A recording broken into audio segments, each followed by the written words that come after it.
Okay, good afternoon. No? Yeah. Thank you for the kind introduction. Okay, so I'm talking about a topic anyone would understand very easily. Okay, so here's our grammar map. Okay.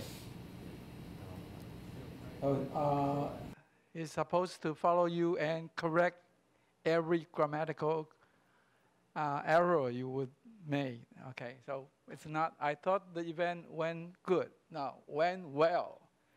But this year there were less people. No, fewer people.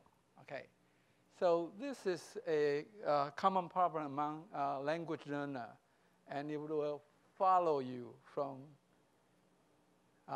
school to the workplace.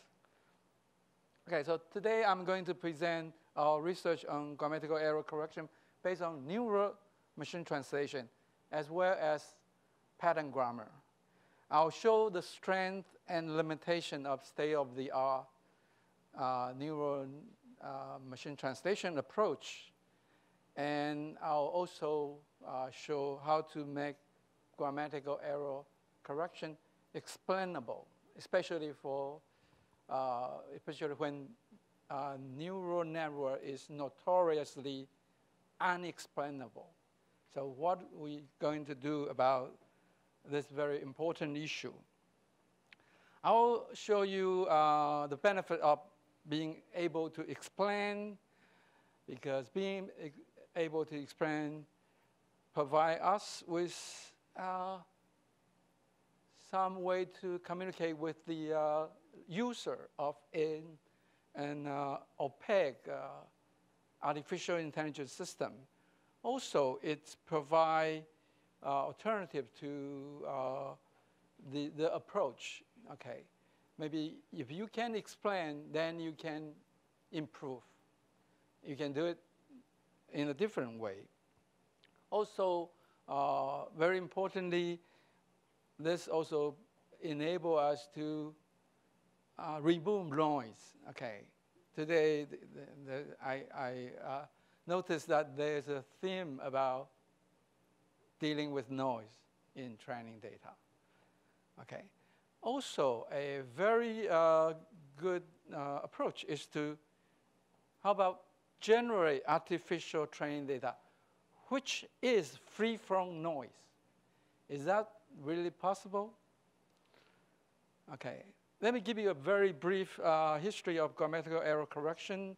In the 40s, people begin to write software to help spot spelling error, style error, and so on. In the 80s, there's a group of IBM researchers developed a system called Critique. But soon after that, they left for Microsoft. And that's the basis for the grammatical error correction system we are using today in Microsoft Word. And so 1992, Microsoft added a grammatical checker to Word and gradually dominate the word processing platform, and also grammatical error correction comes with it. And the research community of grammatical error correction actually came together in 2010. After 2010, there's a conscious effort to organize workshop and competition, so people can exchange idea and compare technology. So there's a 2012, 11, held our own campaign for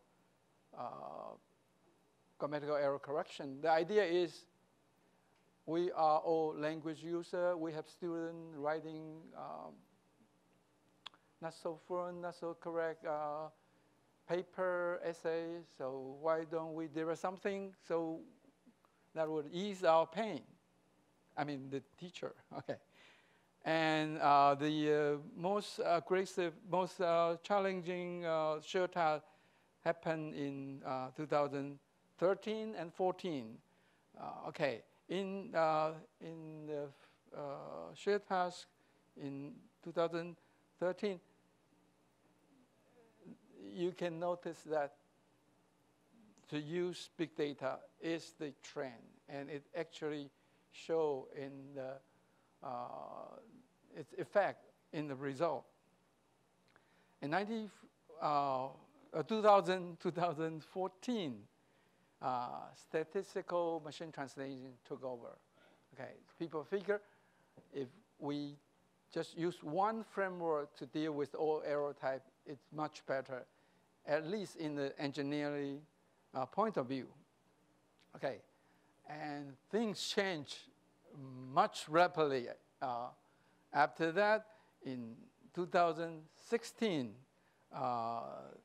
Yan at Cambridge pioneering the using neural machine translation to do grammatical error correction. Okay, and 1 year after that, they noticed that data is the problem. So they also proposed using artificial error generation to improve the system. Okay, today, even with artificial error generation, we still have a lot of problem with data. Okay, and after that, I'll show you the roadmap of our grammatical error correction research. In 2010, we started participate in Have Our Own and also pursue another line of research, which is prevent the learner from making mistake by making suggestion as the learner is writing, okay? So these are the two themes of our research, okay? We participated in the 2013 and 14 shared task for grammatical error correction. We won 2nd place and 5th place. Okay, there's some typo there. Okay, 5th place 2 years in a row. And I'll say a little bit more about that. After that, there were no new competition. And we focus on grammar induction. We figured that maybe we should use grammar in grammatical error correction. This is kind of funny because you should use grammar in grammatical error correction, but people tend not to use, the state of the art is not using any grammar in grammatical error correction. Isn't that a paradox? So yeah, we sort of think maybe we should pursue this problem in two ways. Okay, so we end of last year we produced our own neural machine translation system, and it turns out it works quite well, much better than our previous system. Beginning from this year, we're working on improving neural grammatical error correction using co-tasking. It shows some marginal improvement, and so our intuition that we should not bet all our investment on a neural space system is sort of correct, and we are thinking more heavily on using induced and handcrafted pattern grammar. Okay, also a new theme in our research is enabling explanation. Okay, let me give you a little bit of more detail on the 2013 and 2014 competition. We was placed 2nd place with a web scale n-gram-based system. The system is very simple. Just match the word in the input and try to replace some typical error with a limited candidate, and the candidate that would score high on the Ngram gets selected, and we produce a system that deliver a very high recall and modest precision that push us to the second place. The next year, we have a recurrent neural network language model, and we become more conservative in terms of making prediction on the error. We get high precision, but modest recall, and we were placed in the 5th place. And okay, currently we have a neural machine translation system based grammatical error correction. The trained data is 1.2 million essays written by learner, and the total number of words are 80 million words, but I'll give you the detail of this data set. Currently, this is the largest open annotated learner corpus. So this is the ImageNet for grammatical error correction, and we only get it just recently, okay? And the model is a fixed large vocabulary, 50,000 word vocabulary, and encoder, decoder in bidirectional recurrent neural network, cell type, long-term, short-term memory, 4 layers, atom optimization, and so on and so forth. Okay, the data. Okay, let's take a look at the data. The data is EF for education first, the organization that provide learning abroad for learning a foreign language, and they team up with Cambridge to produce this data set. And the good guys in the data set, you can take a look, discuss about different suggestions. The preposition about is unnecessary. So it's marked with a minus sign, and the error type is deletion. Okay, this error type is very inconsistent. Sometimes it's annotated as a preposition error. Sometimes it's just deletion in general. Okay, so you get this kind of data produced by a lot of teachers, and it's difficult to enforce a consistent annotation. Okay, the other one is we discussed the blah, blah, blah.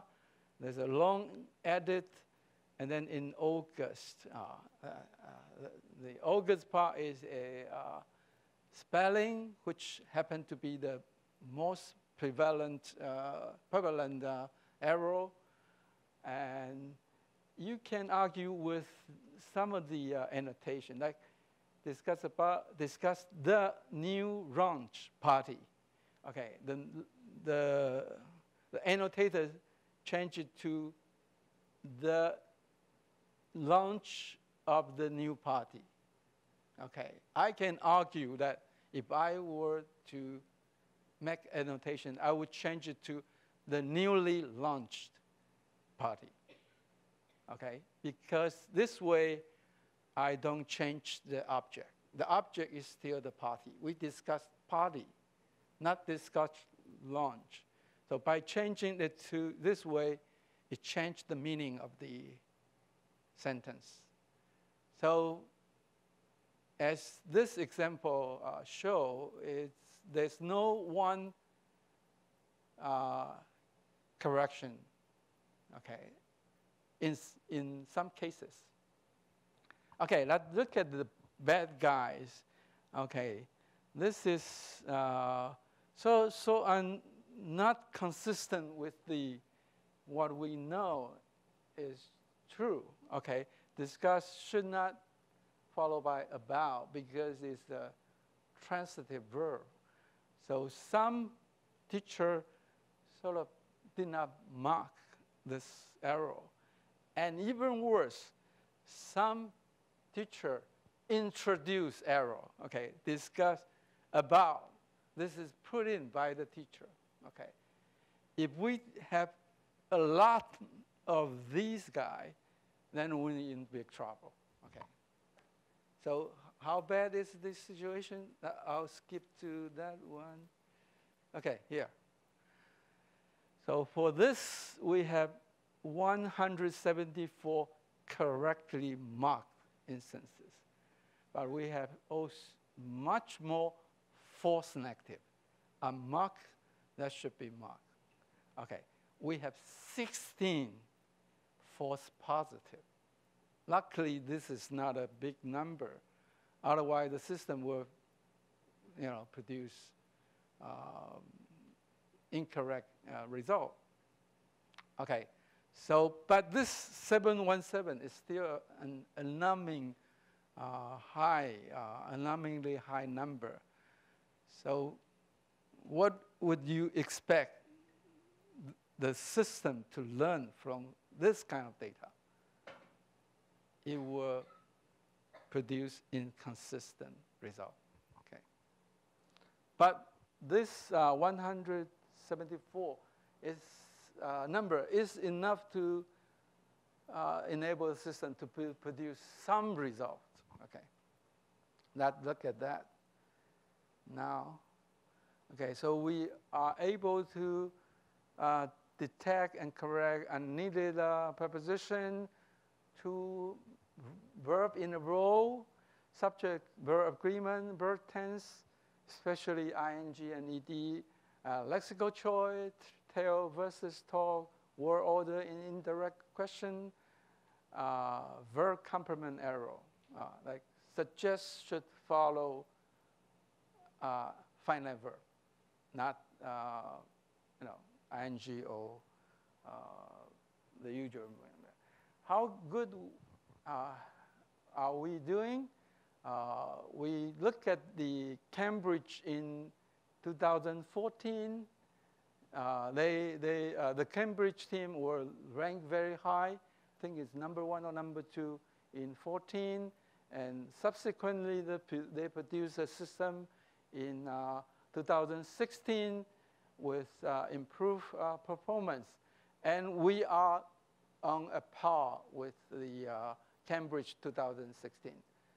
Okay, so it's about the same, but the data set could be different because Cambridge has some data that is not open to the public. They have their own data set, probably larger, probably cleaner, which they would not share with us. Okay, so we're doing okay with this system. Okay, here's some more detail. Venue evaluation provided by National Normal University, our collaborator, and we're doing okay with the spelling. We get 3 correct out of 5, but this problem should be deal with separately, and we think we can do better than this. This is in the work, and we do poorly on tense because we are processing 1 sentence at a time, so we have no information of prior sentence or the information related to time, which we should improve. And we're doing quite well in terms of subject-verb agreement, which is not always an easy task because subject and verb can be separated and subject can be ambiguous. But we're doing okay, 3 out of 5. And we're doing great in terms of to infinitive. We get 5 out of 5. Okay, when there's a time that you should use to infinitive, we almost always get it right. But neural machine translation is equally surprising when it fails. Okay, let's just look at discuss about. we can get it right some of the time, but when something changes ever slightly, we'll flounder. Okay, so if the subject is changed slightly from issue to problem, different sentence punctuation, sentence period, and subject in lowercase, subject in singular, which is not correct. Okay, discuss text a plural subject. Okay, but when all these happen, we fail. Okay, and we have shown you this before, blended on the data, but I think if we get all the data right, we cannot still not perform well, because neural network does not generalize nicely. Okay, it's rely on a lot of surface information. Even with word-to-vector, it's still not perfect perform as advertised. Okay, it's not that great. There's a lot of things that can break a neural network. Okay, so we now working on mining inconsistent annotation by comparing n-gram. Okay, we look at it on the surface level. We have discussed, and sometimes there's an about in between. Sometimes when this about is annotated as unnecessary, but sometimes not, then we find a consistent rule. So we have to mine a lot of these consistent rules. But currently we're shifting to this grammar induction approach. We are mining synchronous or transitional or noisy channel grammar. Okay, so we want to find out the grammar pattern before and after editing. And we use pattern grammar as an economical and very intuitive framework with notation of head words, function words, phrases, and sometimes semantic classes. And I give you an example of pattern grammar for increase. This is a so-called lexical grammar. So grammar rules are intimately associated with vocabulary. Okay, so increase has these rules. Vn by amount, okay, increase by a factor, or increase something by amount, okay, so on and so forth. Factor is factor of, has a rule of n of amount, a factor of 2. Usually people don't look at amount as an entity in grammar, but pattern grammar has this idea, and which I think is wonderful in terms of academic writing. So you can combine the two, increase plus factor, then you have this very long formula, like increase something by a factor of something. Okay, this is very intuitive, and this is some result we get from n-gram mining of inconsistency, and okay, and all right, so we find out a lot of inconsistency related to discuss and command, okay. But now, just last week, we have this result. We find out that V about N, Vn is a common mistake pattern, okay. So when people write V about N, it's actually, he should be writing Vn. And this is not just for about. This is also true for explain, for answer, for a host of verb. Okay, so this result is surprisingly good and intuitive and useful. Okay, here's some other results, and we're going to scale this up to noun and adjective and try to capitalize on this. this is a, I think I'll skip that. Okay, so from this you can expand and explain data, use linguistic theory, and discuss has this pattern of error, and it's not dealt with consistently by human, and we can use the theory to expand from discuss to explain. I would not go into detail.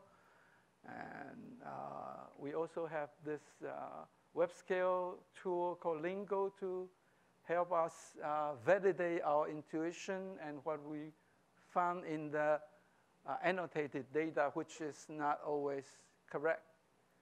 Okay, in terms of explanation, we are now looking into this book, this dictionary of common error, and see, observe the strategy used in explaining error, and we find out that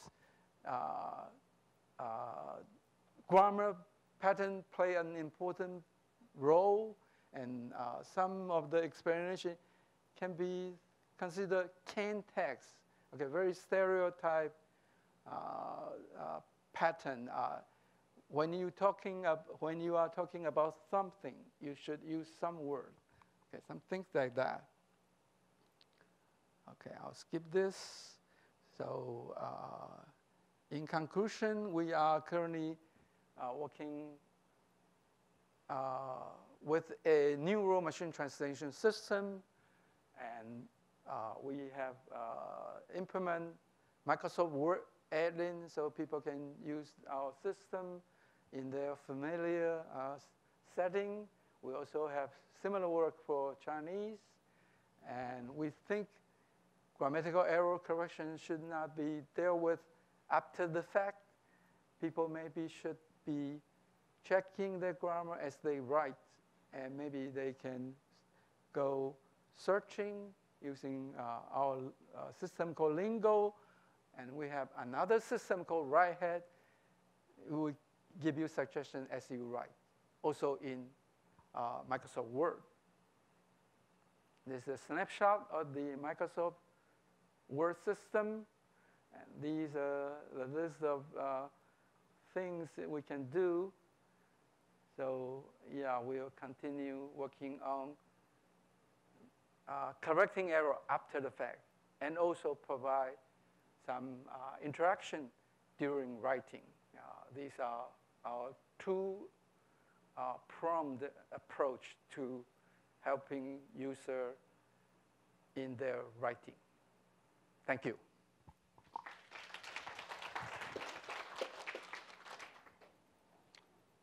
Okay, questions?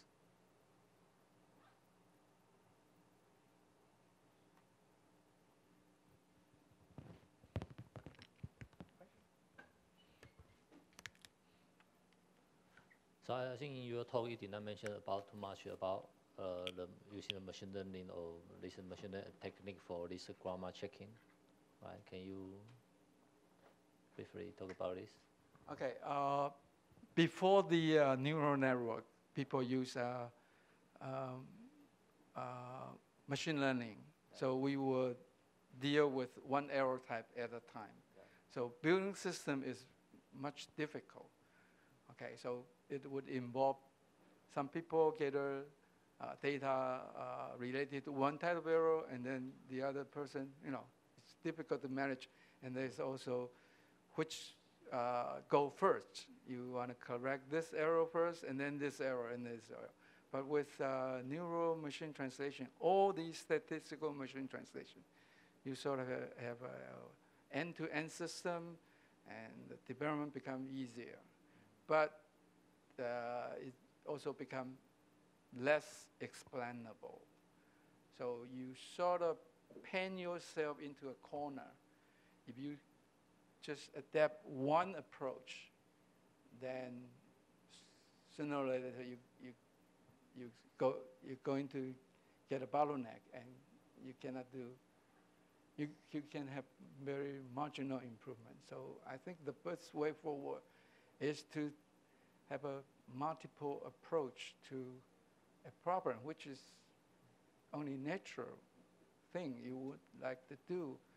And the other approach is go back to the future and, consider grammatical theory and human annotation and deal with dirty data, which is not something people would like to do, but have to do. Okay, great. Okay, so let's then speak again. Okay.